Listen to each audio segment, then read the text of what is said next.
eu sou Juliana Francischini, sou fisioterapeuta, trabalho com doenças respiratórias aqui no Brasil e hoje estou conversando com a doutora Sônia Martins.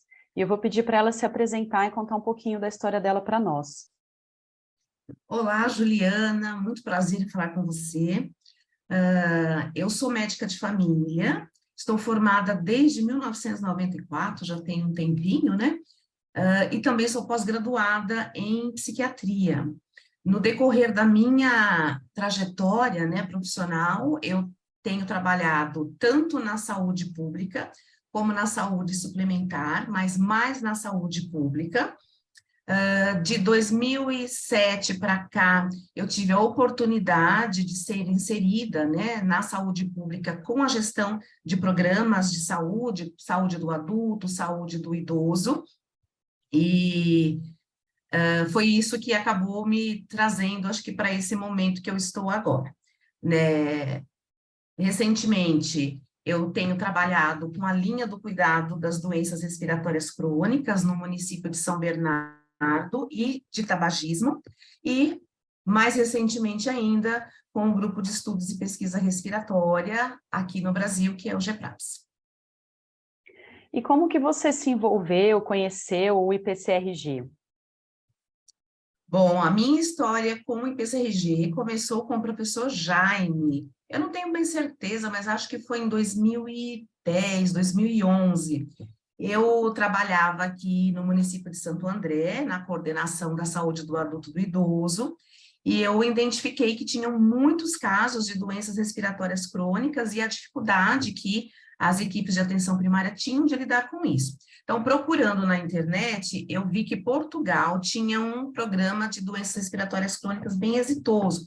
Então, eu entrei em contato com o Ministério da Saúde para obter mais informações sobre o programa, e lá eles me indicaram o professor Jaime. Eles informaram que o professor Jaime era o médico de família mais envolvido com doenças respiratórias no país. E aí eu aproveitei a oportunidade de um congresso de pneumologia e fui até Portugal e agendei, né, uma conversa com o professor Jaime. Então, chegando lá, o professor Jaime me apresentou o IPCRG e me orientou como que eu deveria fazer para que o nosso país fizesse parte do grupo de parceiros do IPCRG. Já tem um tempo longo aí, então, desse conhecimento Sim. e parceria. Sim. Sônia, você comentou sobre o GEPRAPS, de onde nasceu a ideia de criar esse grupo e por que você decidiu fazer isso? Bom, como eu disse, eu já venho, né, com a parceria com o IPCRG desde 2012, mas o GEPRAPS, que é o Grupo de Estudos e Pesquisa Respiratória na Atenção Primária, eu tive a iniciativa de montar esse grupo dentro do Centro de Estudos da disciplina de Saúde Coletiva da Faculdade de Medicina do ABC, porque, pelo fato de estar dentro de uma universidade, eu achei que seria mais fácil trabalhar com essas questões de ensino e pesquisa. Então, apesar de já estar trabalhando com o IPCRG há algum tempo, a formação deste grupo especificamente foi em 2020. Então, eu achei que era o momento certo e o lugar certo, né, para montar este grupo. E o grupo é composto só por médicos de família ou tem outros profissionais também que fazem parte desse grupo? Fala um pouquinho para nós. Não, Juliana, o grupo, ele é multidisciplinar, tá? E eu fiz questão de que fosse dessa forma, né? Por isso, a necessidade de fazer este grupo fora da sociedade, que é uma sociedade médica, né? Aqui a gente tem mais autonomia para trabalhar com essa multidisciplinaridade. Então, o nosso grupo ele é composto por especialistas, ou seja, pneumologistas, nós temos infectologistas, nós temos médicos de família, fisioterapeutas, farmacêuticos, dentistas, que é um profissional que não é tão comum, né, nos grupos, mas aqui no Brasil é um profissional que tem uma importância muito grande dentro das equipes de estratégia de saúde da família. E também temos pesquisadores qualitativos, pesquisador clínico, né? Mas o nosso grupo ele é multidisciplinar. Por quê? Quando se fala de cuidado de condições crônicas e, obviamente, das doenças respiratórias crônicas, infelizmente, o cuidado ele não pode ser centrado unicamente no cuidado médico. Então, a gente precisa expandir esse cuidado para a equipe multidisciplinar. Por isso, eu fiz questão de que esse grupo fosse multidisciplinar. Acho que isso é um diferencial mesmo, porque a equipe é fundamental no acompanhamento das doenças Sim, crônicas respiratórias. E quais sim. são os critérios para alguém ser membro do grupo, né? Se um profissional tiver interesse, como que ele pode se filiar ao grupo? Então, como nós não somos uma sociedade, né, uma associação médica ou de profissionais, a maioria das pessoas que acabam nos procurando, querendo fazer parte do grupo, acaba sendo por indicação de outros profissionais que já estão no grupo. Mas nós também criamos uma ficha de adesão, né, com critérios, no qual nós colocamos no nosso site. No nosso site também nós temos o e-mail, né, o nome do grupo que faz a parte de governança. O grupo, hoje ele está com mais ou menos umas 15 pessoas, mas nós elegemos uns 5 profissionais que têm mais o perfil de liderança e engajamento para compor essa equipe de governança. Então, tem lá no site o nome completo e o e-mail de cada profissional. Então, os interessados também, eles podem encaminhar um e-mail diretamente para mim ou para qualquer outro colega que está nesse grupo de governança, falando do interesse dele de participar do grupo. Nós marcamos uma entrevista para entender qual é a expectativa dele, qual é a contribuição dele para o nosso grupo, e aí nós aceitamos esse novo membro. E você tem vínculo com alguma sociedade médica aqui do Brasil, de medicina da família ou de pneumologia? Sim, eu, enquanto pessoa física, sou associada da Sociedade Brasileira de Medicina de Família e Comunidade. Enquanto grupo, nós temos uma parceria com a Sociedade Paulista de Pneumologia e Fisiologia. Estamos iniciando uma coalizão, uma aproximação maior com a Sociedade Brasileira de Medicina de Família e Comunidade e com a Sociedade Brasileira de Pneumologia e Fisiologia. Bom, Sônia, você comentou sobre o GPRAPS, que é um grupo multidisciplinar e que leva em conta esse perfil para as ações. Você poderia falar um pouquinho para a gente quais foram os desafios que você encontrou para formar o grupo? Bom, os desafios são muitos, né? Mas se eu tiver que escolher um desafio, eu diria que é atrair pessoas com o mesmo idealismo para desenvolver um trabalho voluntário, né? Porque nós não temos uma renda, nós não pagamos as pessoas para elas fazerem as coisas, a não ser que entre projetos, e aí a gente realmente tem condição de custear, né, o trabalho do profissional. Então, é atrair pessoas com o mesmo idealismo, que acreditem que a atenção primária tem o papel prioritário no cuidado das doenças respiratórias, que sejam engajados, que tenham tempo para disponibilizar para estudar, para discutir, para participar de reuniões, né? Então, acho que esse é o maior desafio, considerando que nós aqui no Brasil temos uma agenda de trabalho muito intensa, né? Temos mais de um emprego, então isso realmente é um desafio, mas no dia a dia eu me sinto muito feliz e contemplada, né, por essa oportunidade, porque nós estamos com um grupo forte, né? Estou muito feliz com isso, com pessoas engajadas, lógico, tem umas mais que outras, mas eu acredito que eu estou no caminho certo. Qual foi o primeiro projeto que o GPRAPS realizou?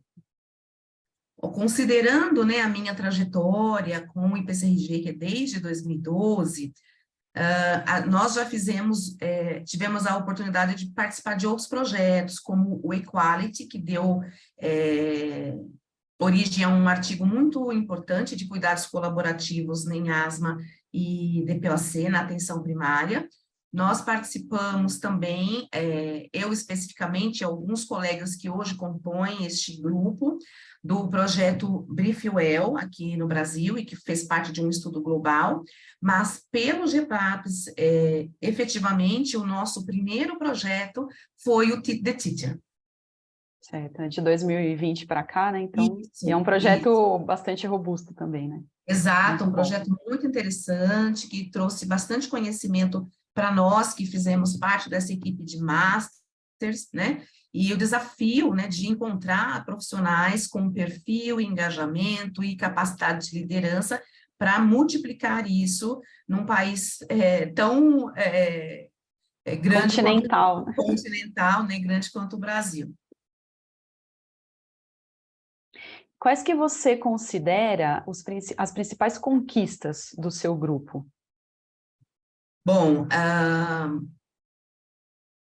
eu vou até falar de mim particularmente. Eu, particularmente, tive muitas conquistas enquanto líder do grupo, ou seja, eu tive a abertura de muitas portas para mim na parte profissional, oportunidades para palestrar em congressos, né? Reconhecimento. Agora, enquanto grupo, eu percebo que dia a dia, né, nós estamos sendo mais respeitados, mais conhecidos, porque somos a primeira equipe, de fato, multidisciplinar, onde a gente agrega os saberes para fortalecer o cuidado, ampliar a clínica. Então, nós estamos sendo reconhecidos, estamos sendo convidados para participar de eventos, de organizações não governamentais, de mesas produzidas pela sociedade, e também estamos despertando o interesse de patrocinadores. E eu acho que isso também é uma coisa muito boa para a gente. Nessa trajetória, né, até aqui, você consegue identificar algum problema que vem ficando mais fácil ou que vem ficando mais difícil ao longo do tempo? Eu diria as duas coisas, né? Mais fácil administrar, né, os objetivos do grupo, mas, ao mesmo tempo, a demanda de trabalho que vem se apresentando para nós tem ficado mais difícil da gente poder delegar isso entre as pessoas, porque o grupo ele vai crescendo e aí vão aparecendo mais problemas, então isso fica mais difícil de fazer a gestão, né? E como nós estamos agora com uma carteira de projetos maiores, identificar as lideranças, né, as pessoas que realmente são engajadas para fazer essas entregas dentro do grupo, isso realmente é um desafio. E quais os objetivos principais que o grupo vem trabalhando no momento, diante desses projetos que você comentou? Bom, os nossos pilares, né, fundamentais neste momento é o fortalecimento do cuidado da asma, da DPOC e do tabagismo na atenção primária, né? Nós tivemos recentemente o lançamento das 3 linhas do cuidado, né, dessas doenças, e nós sabemos, né, e esse problema ele não é um problema agudo, ele é um problema crônico, da dificuldade que as equipes de atenção primária têm de lidar com essas doenças, ou seja, de reconhecer essas doenças nas suas fases iniciais, de fazer o tratamento oportuno e, principalmente, de fazer um encaminhamento adequado para o especialista. Então, o nosso grande desafio, o nosso grande objetivo neste momento é trabalhar o fortalecimento da atenção primária por meio de estratégias educacionais, programas de educação, eventos, né, para divulgar atualizações multiprofissional e também experiências exitosas. É algo que é fantástico, porque muda o cenário mesmo das doenças respiratórias no país, né? Sim, muda muito, e eu não sei o que acontece, acho que a gente teria que fazer até uma pesquisa qualitativa para entender, né, a percepção desses profissionais com relação ao manejo dessas doenças, porque no dia a dia, como eu faço matriciamento e também faço regulação de encaminhamentos para a especialidade, eu percebo que os mesmos erros, eles se reproduzem, se repetem no decorrer do tempo, né? Então, esquecem de fazer o exame para confirmar o diagnóstico, esquece de prescrever um corticoide inalatório e vão encaminhando tudo para a especialidade. Então, é um desafio mudar esse comportamento. Eu vejo que as pessoas, elas têm insegurança de tratar as doenças e também tem a falta de conhecimento. Eu acho que falta, assim, tem um problema que vem lá da formação mesmo, formação médica, e no decorrer da vida profissional, eu percebo que os programas de educação permanente dos municípios, das cidades, né, onde nós trabalhamos, eles contemplam mais as doenças cardiometabólicas, né, as doenças infectocontagiosas, e não colocam asma e DPOC no escopo da educação. Tabagismo, não. Como nós temos um programa de tabagismo robusto aqui no Brasil, a coordenação do programa ela é forte, então existem atualizações constantes, mas mesmo assim, não sei por que os profissionais também se sentem inseguros para realizar a abordagem do tabagismo na comunidade. Então, é um desafio, a gente precisa estudar mais isso. É, desafio. Bom, para as pessoas que estão nos ouvindo entenderem um pouco mais sobre o nosso país, você poderia contar para a gente como é um dia normal na vida de um médico de família aqui no Brasil? Com relação à rotina, Juliana, do médico, né, de atenção primária aqui no Brasil, se ele estiver vinculado a uma equipe de estratégia de saúde da família, ele vai trabalhar 40 horas, né?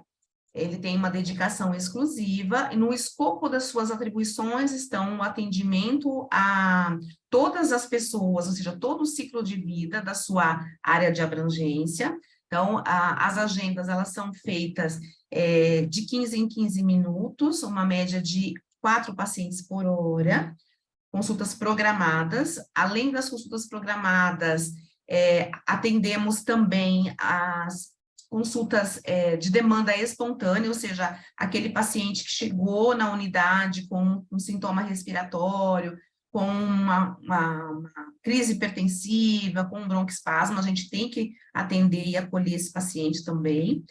Fazemos visitas domiciliares, então temos um horário programado para fazer as visitas domiciliares. Também fazemos reuniões de equipe para discutir os problemas da nossa área de abrangência, os casos clínicos mais complexos, o planejamento, né? Então essa reunião é feita com a equipe, com o enfermeiro, com os agentes comunitários, com a equipe de saúde bucal, que a gente faz, e também está dentro do escopo da atribuição do médico fazer ações educativas, seja dentro da unidade básica ou no território, por exemplo, numa creche, num asilo, né? Fazer essa educação de acordo com os temas que eles acharem que é importante para a comunidade, e realizar também se diz, grupos educativos, o programa de tabagismo, e aí depende muito da peculiaridade de cada região, ou de cada unidade de saúde.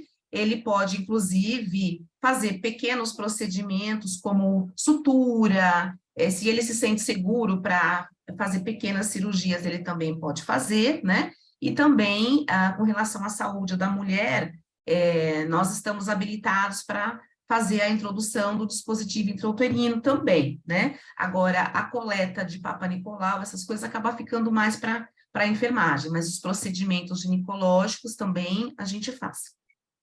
Nossa, é uma atuação bem ampla. Bem ampla. Sônia, você comentou do desafio que é para a atenção primária atender pacientes com doenças respiratórias, mas qual seria o papel da atenção primária nesse atendimento, principalmente pensando em asma e DPOC?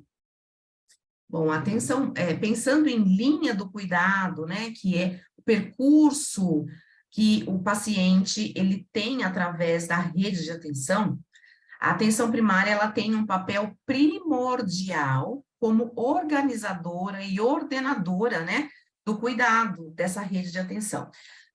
Não só de identificar esses pacientes precocemente, de iniciar o tratamento oportuno, né, nas fases iniciais da doença, como também atender as exacerbações, que são comuns também, elas aparecem com bastante frequência no dia a dia da nossa prática diária, e também realizar o acompanhamento dos pacientes leves e moderados, que é nossa atribuição, porque é o que, pelo que nós vemos aqui da nossa realidade, de outros locais também, 80% a 90% dos pacientes com as doenças respiratórias crônicas, eles são usuários da nossa unidade, são demandas muito frequentes, né? Então, a gente precisa identificar precocemente e oportunamente esses pacientes, fazer o encaminhamento adequado para o especialista, executar o plano terapêutico proposto por esse especialista, além de nos articularmos com esse especialista por meio do cuidado colaborativo, ou às vezes de um contato telefônico, para tirar dúvidas de algum caso que a gente não consiga manejar, né? Receber esse paciente do pós-alta também. É óbvio que esse fluxo ele pode ser diferente em determinados municípios, mas na lógica nós recebemos os pacientes egressos de internação. Então, fazer esse acolhimento, tentar entender por que ele exacerbou, ajustar o medicamento, e se a gente não conseguir dar continuidade deste caso, por considerá-lo mais grave, acionar, né, encaminhar corretamente para a atenção secundária. Então, Juliana, eu também gostaria de reforçar, dentro desse escopo de atribuições da atenção primária nas doenças respiratórias crônicas, tanto na asma quanto na DPOC, a questão do nosso papel de prevenção e promoção, né? É importante as ações de educação em saúde dentro da unidade, que é uma coisa que não é tão comum. As equipes, elas estão mais acostumadas a fazer grupos de hipertensão, grupos de saúde da mulher, grupos de saúde mental, mas não fazem grupos de doenças respiratórias crônicas para ensinar a utilizar os dispositivos, falar sobre a doença, falar sobre os fatores de risco, né, como proceder numa crise. Então, a atenção primária também tem esse papel importante de educação, né, seja o médico, ou o enfermeiro, ou o farmacêutico da unidade básica. Aqui no Brasil também é muito comum a atenção farmacêutica, que é uma consulta de farmacêutico nas unidades, então é um papel muito importante na gestão dos efeitos colaterais, do uso correto dessas medicações. Então, a gente também tem esse escopo dentro das doenças respiratórias. E uma outra coisa muito importante, que eu acho que é uma coisa peculiar ao nosso país, que se bem aproveitada pode trazer, né, ser muito importante, é o rastreio da DPOC através do programa de tabagismo, ou seja, aproveitar essa oportunidade no momento da avaliação clínica desse paciente para parar de fumar, de fazer o rastreio da DPOC, isso é muito importante. Então, a gente tem aí um papel que, além de fazer o diagnóstico oportuno, o manejo, o encaminhamento correto, as ações de prevenção, além do monitoramento também desses casos, ou seja, estratificando o risco e tentando introduzir, né, na agenda do atendimento longitudinal desses pacientes, o atendimento mais frequente daquelas pessoas que estão em maior risco de agravamento. Realmente, pelo que você colocou, a atenção primária faz um papel de gestora do cuidado do paciente, né? Exato. E então, pensando nisso, quão forte você diria que é a atenção primária no Brasil? Olha, Juliana, eu sou suspeita para falar, né, porque é a minha parte. Hoje, particularmente, eu não estou integralmente na atenção primária, hoje eu me divido entre a atenção secundária e a atenção primária, né, mas a nossa atenção básica, ela é muito forte, ela, lógico, nós temos muitas barreiras para serem superadas, né, mas no decorrer dos anos, a gente percebeu, né, que muitos avanços foram alcançados com a atenção primária, principalmente no que diz respeito à redução de alguns indicadores que eram muito ruins no nosso país, como a mortalidade infantil, a redução da mortalidade por doença cardiovascular também, houve aí um ganho bem expressivo. No que diz respeito às doenças respiratórias, a gente ainda não tem esse estudo, precisa, acho que, melhorar bastante, mas a nossa atenção primária, sim, faz toda a diferença. Obviamente, não há cobertura do mesmo modelo, ou seja, com equipes de saúde família, da família para o Brasil inteiro, porque é muito grande. Nós ainda temos uma atenção primária que nós chamamos de tradicional, que é aquela que tem o clínico, o GP, né, como vocês dizem, o pediatra e o ginecologista, e um enfermeiro ou dois, mas uma grande parte é a atenção primária com as equipes de estratégia de saúde da família. Então, a gente cresceu bastante. Nosso sonho é que que tivesse 100% de cobertura, né, e que a gente pudesse realmente melhorar cada dia mais a saúde da nossa população. E pensando agora no momento atual que a gente vem vivendo aí no mundo, Como que você percebeu o impacto da Covid nas suas atividades e no cuidado da atenção primária aqui no Brasil? Bom, esse é um momento difícil, né? A Covid realmente, ela mudou nossa rotina, ela desestruturou a nossa prática, nos amedrontou muito, né? Nós não conseguimos acolher os nossos pacientes, tivemos que trabalhar somente com as demandas espontâneas, então a gente teve um prejuízo muito grande com relação aos pacientes crônicos e de segmento, e principalmente os pacientes respiratórios, fazem parte dessa carteira de pacientes que deixaram de ser assistidos. Até hoje, né, nós estamos aí vivendo um momento de queda, né, dos casos e redução da mortalidade aqui no país, mas nós ainda não conseguimos resgatar tudo que ficou de desassistência nesses 2 anos de pandemia. Muita coisa se perdeu nesse período, né? Mas, por outro lado, a pandemia, ela trouxe um novo olhar para a gente, com novos arranjos, novos modelos de fazer com relação, principalmente às tecnologias de informação. Eu acho que isso foi um ganho para nós. Acho que se a gente pode dizer que teve um lado bom, né, se isso é possível ser dito, acho que foi o destaque para os pulmões, né, como algo importante também na saúde. Você vê isso também como algo que Exatamente, bem mudou? lembrado, Juliana. Realmente, a pneumologia, né, ou seja, os pulmões estão em evidência, né? E com isso a gente, eu acho que o nosso grupo nasceu na hora certa, porque ele trouxe essa premissa, né, de qualificar o cuidado e para uma doença que as pessoas, embora esteja no escopo de planejamento das ações do Ministério da Saúde, sempre, mas sempre as doenças cardiometabólicas, o câncer, obviamente, por razões, né, que todos já conhecemos, estão mais à frente, e as doenças respiratórias, elas acabam sempre ficando no segundo plano.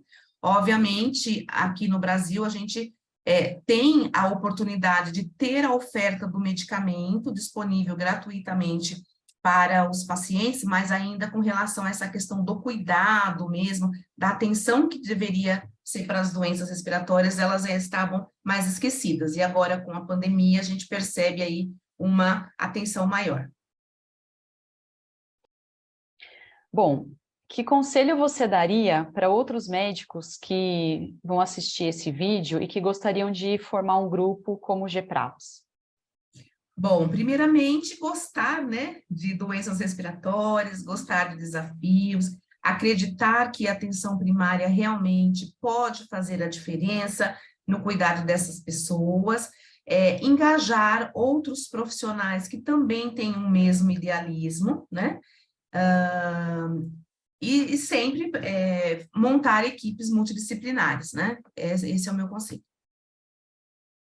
O que o IPCRG tem feito como apoio para o GPRAPS? Fala um pouquinho para a gente.